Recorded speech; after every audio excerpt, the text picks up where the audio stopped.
Vamos abrir as nossas Bíblias. Vamos abrir as nossas Bíblias em Hebreus capítulo 2. Antes de ler a palavra, eu gostaria que você dissesse para a pessoa que está ao seu lado, você fizesse uma pergunta para esta pessoa. Pergunte assim para essa pessoa: por que Deus criou a humanidade? Aleluia, glória a Deus. Pergunte: por que Deus criou a humanidade? Por que Deus te criou, irmão? Pergunte para ele aí, irmão. Faça favor. Qual é o propósito de Deus contigo? Pergunta aí, qual é o propósito? Qual é o propósito de Deus ter criado a humanidade? Aleluia. Qual é o propósito? O que Deus criou neste cantinho do universo? Essa turma aqui que anda em dois pés. Amém. Glória a Deus. Bendito seja o nome de Jesus.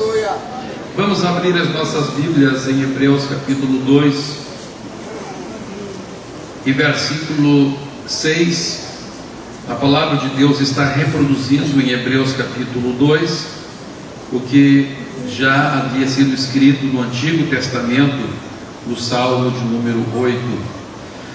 Assim diz a palavra de Deus: antes alguém em certo lugar deu pleno testemunho. Este alguém em certo lugar é o salmista no Salmo 8. Deu pleno testemunho dizendo: que é o homem que dele te lembres? Que é o homem que dele te lembres? Ou filho do homem que o visites? Fizeste-o por um pouco menor que os anjos, de glória e de honra o coroaste, e o constituíste sobre as obras das tuas mãos. Todas as coisas sujeitaste debaixo dos teus pés. Ora, desde que ele sujeitou todas as coisas, nada deixou fora do seu domínio. Amém. Glória a Deus. Meus amados, a palavra de Deus nos fala aqui algo fantástico. A palavra de Deus nos fala aqui sobre a razão pela qual você existe, a razão pela qual Deus resolveu neste canto do universo, numa pequena bolinha de água e rochas e terra, soprar o seu espírito sobre um ser material e colocar neste ser feito de matéria o sopro de Deus, e colocar neste corpo feito de matéria uma alma que está no invólucro eterno, no invólucro espiritual, que está no espírito. A palavra de Deus diz que há um propósito. Deus tem um propósito. E aqui está a Bíblia Sagrada nos mostrando qual é o propósito de Deus. Deus resolveu fazer este ser um pouco menor do que os anjos. Um pouco menor do que os anjos.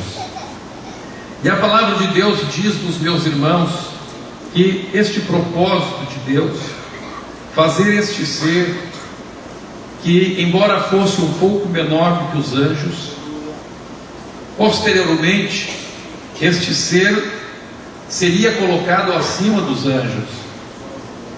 E mais do que isto, a palavra de Deus nos fala em 1 Coríntios, no capítulo 6, você pode abrir a sua Bíblia, em 1 Coríntios, no capítulo 6, diz assim no versículo 3: não sabeis que havemos de julgar os próprios anjos?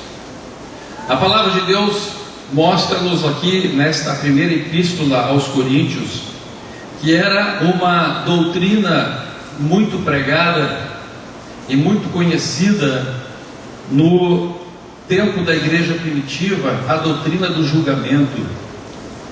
Tanto é que quando o apóstolo Paulo ele quer falar para a igreja que um crente não jamais deve levar o outro perante a justiça humana, Paulo, para pregar esta doutrina, para ensinar aos crentes que é melhor até sofrer o dano do que envergonhar o nome de Jesus, levando crente a crente perante a justiça humana.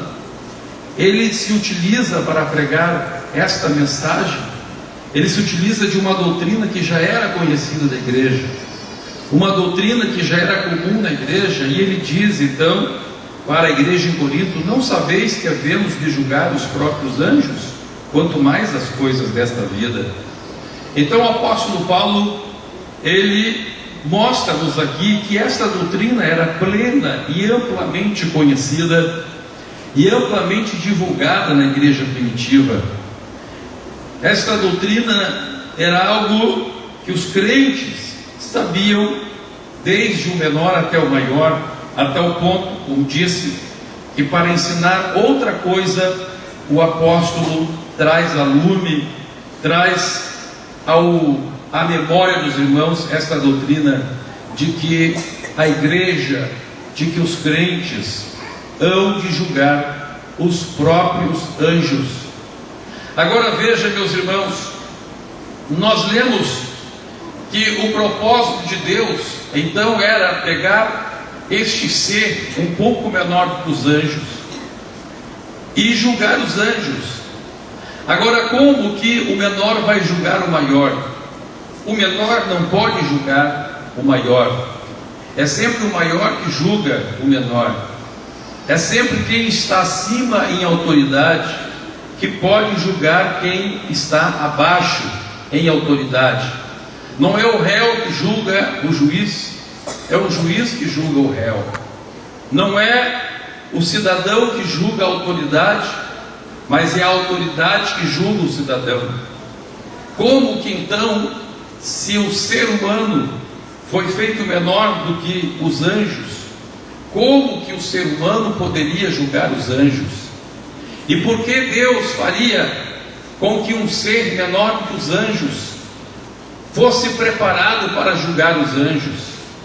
Qual o propósito de Deus em tudo isso? Quando entendemos, meus irmãos, este propósito, eu vou usar aqui uma palavra que indica todo o sistema de Deus, esse propósito cósmico de Deus, um propósito muito além de coisas daqui, mas um propósito cósmico, um propósito universal de Deus criar a humanidade. Nós vemos aqui, meus irmãos, que Deus criou este ser menor que os anjos, com este propósito de julgar os anjos, porque havia uma necessidade para isso. Há uma necessidade para isso.